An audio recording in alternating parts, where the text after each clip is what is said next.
For a fiber arts project, we're going to use fabric as our medium. You will use fabrics to cut out shapes and create a scene. This collection of fabrics we got from asking students to bring in scraps from home and having a seamstress hold on to some for us, and we picked them up on a weekly basis.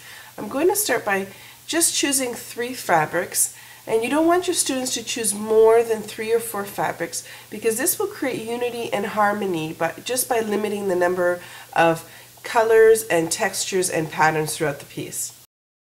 Now our subject for our piece of art, we're going to use the unit of social studies, and you can use whatever unit you're teaching at the time. In this case we're going to use the grade 4 unit, social studies, where you're studying about Canadian provinces and territories, and I'm going to do a Canadian landscape. I'm going to choose a Northern Ontario. Now your students might first be inclined just to cover the whole thing with one piece of fabric, and we don't want to do that. We want to create layers by cutting out different shapes and putting them on top of each other, and I'll show you how we're going to do that. So I'm just going to trim some, and that's going to start to create my sky, and other shapes. We'll just add a little more interest as we layer these pieces on top of each other, so it's not just a flat, solid one piece of fabric. And don't worry so much if it goes over the edges. We're going to trim that away later. Okay, let's cut some more of that blue sky. And it doesn't necessarily always have to be a blue sky. This is why fabric is so great to use, because your students are going to be guided to use different unexpected patterns and colors to create some of their shapes.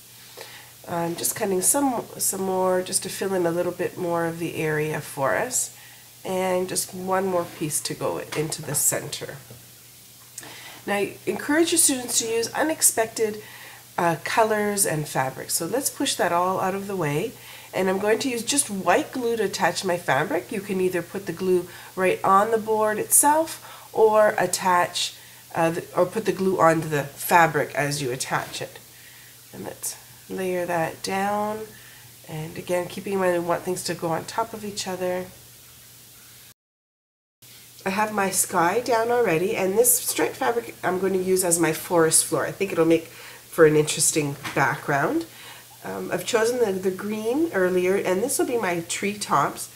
I'm going to just cut out a tree top shape, and it won't be a very typical treetop shape. I think I want to just simplify it and make it a little unusual. So I'm just going to use half circles for the tree tops. And let's cut out some more and see how they're going to look on top of that. Yeah, I think I like that. I think it's going to be a little unusual and interesting. So you don't want your students to start to attach everything. Have them cut out the pieces and arrange them and see what arrangement's going to really work best to create an interesting design and to get their point across as far as what kind of landscape they're creating. I needed another extra color, and I'm going to use this brown suede just to use as the tree trunks. I think I need one more color in there just to create a little more interest and to finish off the idea I have for my image. Okay. Now we've got everything attached for our forest scene, and I've used the striped background for the forest floor.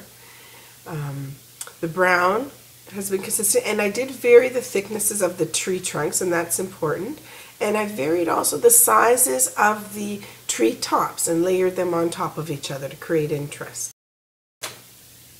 Now I want to create a little more interest by adding some smaller details, and I've saved the clippings, all these little pieces, and they're going to be really important for us for our next part.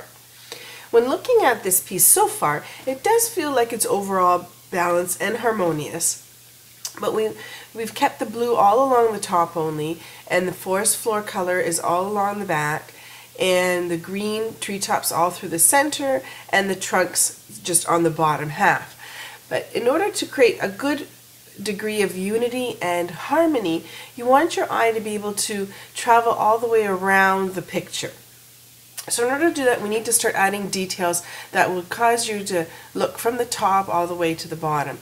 The best way to do that is to use some of the same colors and just to start adding smaller details, and we'll start from the bottom and then add into the middle. Now I'm going to just start to add maybe some grass along the forest floor, and I'm going to use the colors that we already have in our piece, the blues and the browns and the greens along the bottom, to make your eye go from the top to bottom in repeating colors.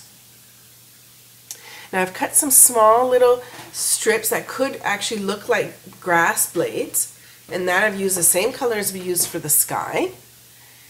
We're going to be attaching those, and then I also took some green and just made some jagged pieces that kind of look like grass. I think that would really work for us.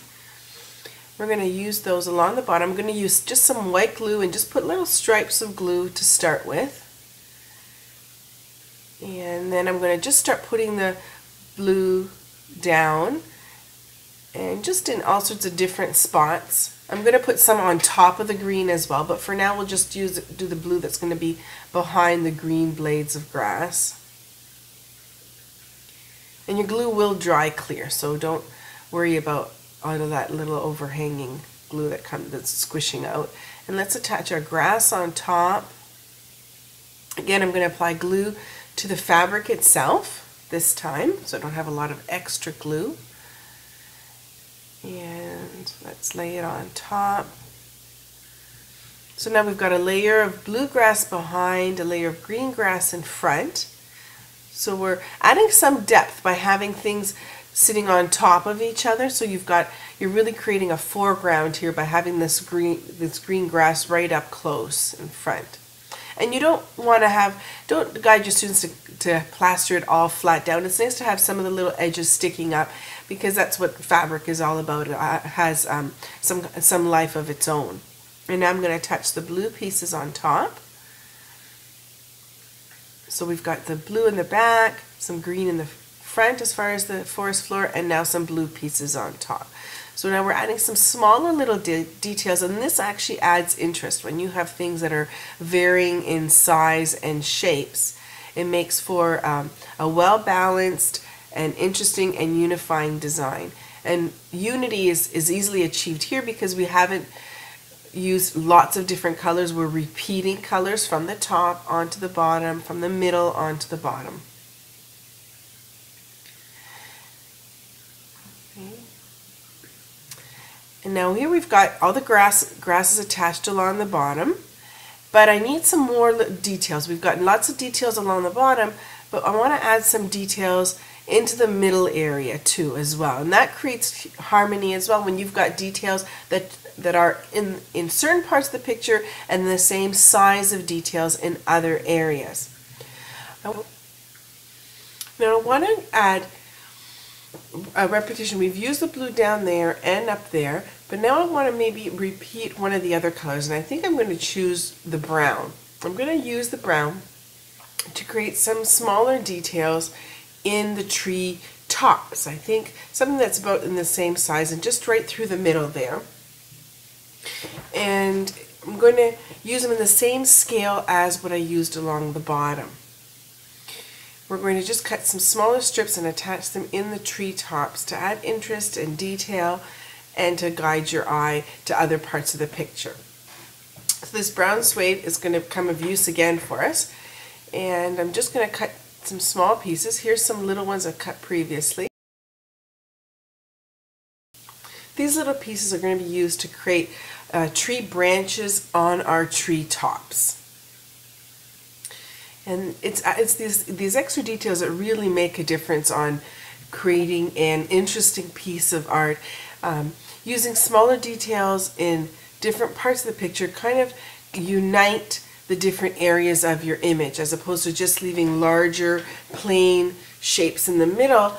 If we add these small little details, it'll, in the same scale as the grass, just going to create a more harmonious piece of artwork. And it does, and creates unity as well by repeating the brown corduroy we use as the tree stems, using them as tree branches on top of the green is going to make it much more interesting and much more connected as far as an overall picture goes. Okay, now you can see the finished piece that has all the little tree branches inside, and I've repeated the brown, I've repeated the blues repeated on the piece as well, and the size of the details is varied too. Now we want to trim the extra fabric, and we're just going to use a pair of scissors along the back, just trimming off all the excess to make it nice and neat. We achieved unity and harmony by repeating shapes, patterns, scale, and texture.